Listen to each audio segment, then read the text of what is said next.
Hey, good morning guys, it's Mark here from Crypto Collective bringing you the latest technical breakdown. I do want to apologize for the lack of activity over the last few days.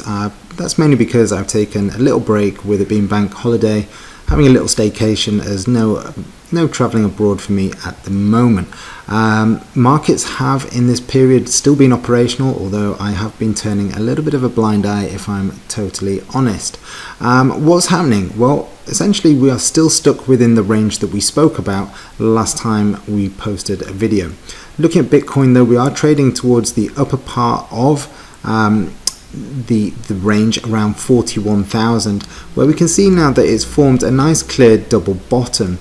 What we're looking for now is a solid break above 40,800, and then that should see us start to make a nice movement back above and moving on towards the 50,000 barrier that we can see was once old support becomes new resistance.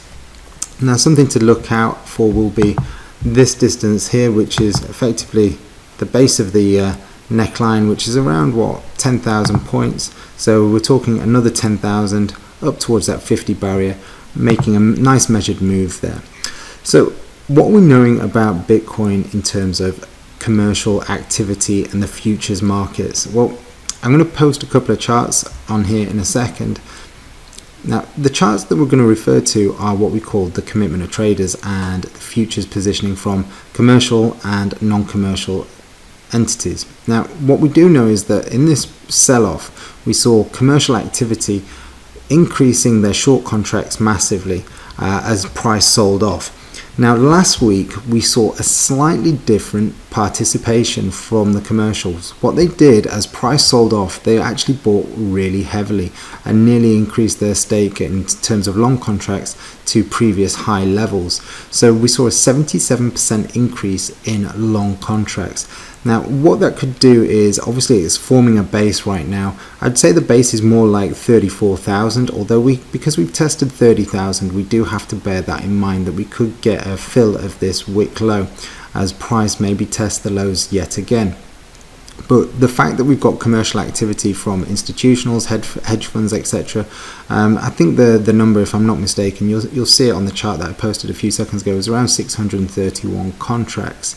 Now what that means is we're seeing buying opportunities. They're seeing that the market is worth getting into at these lower levels. So if we do stay within this range, then what I want to keep seeing is as price dips, that commercials are buying up the dips. If that is the case, then I see that a breakout above 40,000 heading towards 50,000 back end of June, unless we get through it on the first attempt. I wouldn't be surprised if we stay within this range and then make a push higher. But you know, with crypto, one catalyst, it could be a Bitcoin ETF, something like that, that sees the market just break through this and push on towards new highs. If we move over to Ethereum, we can see coming up to a similar structural point that we've got to take into account. Any reaction here, we're looking for a breakthrough 2900, and that should see us push on and potentially look for lovely long opportunities on a retest of 2900, looking for those 4,000, 4,250 back to all-time highs. And with the new Ethereum 2.0 not far from release, that's obviously going to see a huge reduction in energy saving from proof of work to proof of stake, which, you know, apparently the statistics say it's a 99.95% reduction in energy costs.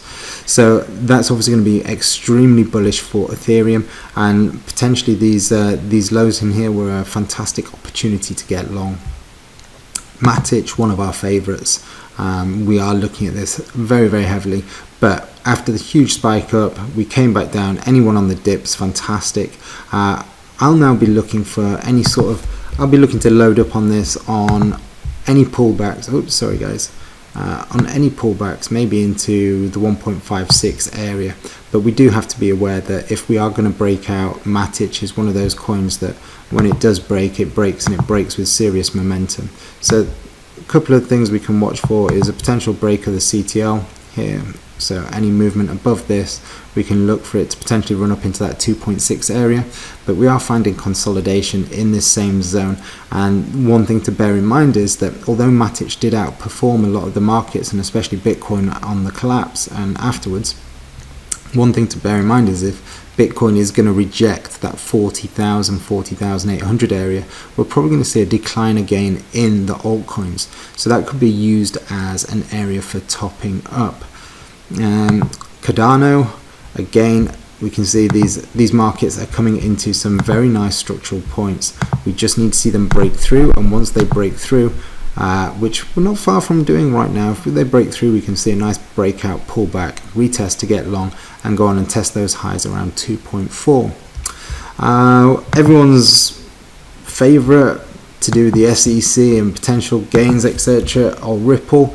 What we're seeing here in terms of technicals, well, I think right now we are seeing a bull flag in formation, which is this kind of formation we're seeing right now, and potentially we can look to see this market maneuver back up towards the 1.39, 1.4, at which point we'll look and see how the market reacts at this point, whether we're going to break out and continue to the upside, or whether we're going to rotate lower from here and come back down and test the lower part of the channel, which again is a serious possibility. We've seen it with Ripple many times, where you get these big explosive moves and then some kind of fundamental news comes out and gives it a whack and sends it straight back down, and then you get another bit of fundamental news and pushes it straight back through. So I think that's going to cover it for this morning's technicals, guys. If you do have any questions or any charts you would like covering, please drop that in the comment section below. And to finish off with, please remember that here at Crypto Collective, we are a team of crypto enthusiasts. We are not financial advisors. We're just looking to put across the best information possible in terms of technical charting, fundamental analysis, and we have some fantastic opportunities coming up regarding some early stage coins that we're going to be delivering some fantastic fundamental insights into these projects. So we look forward to disclosing that information to you in the near future. Have a great day, guys. Bye bye.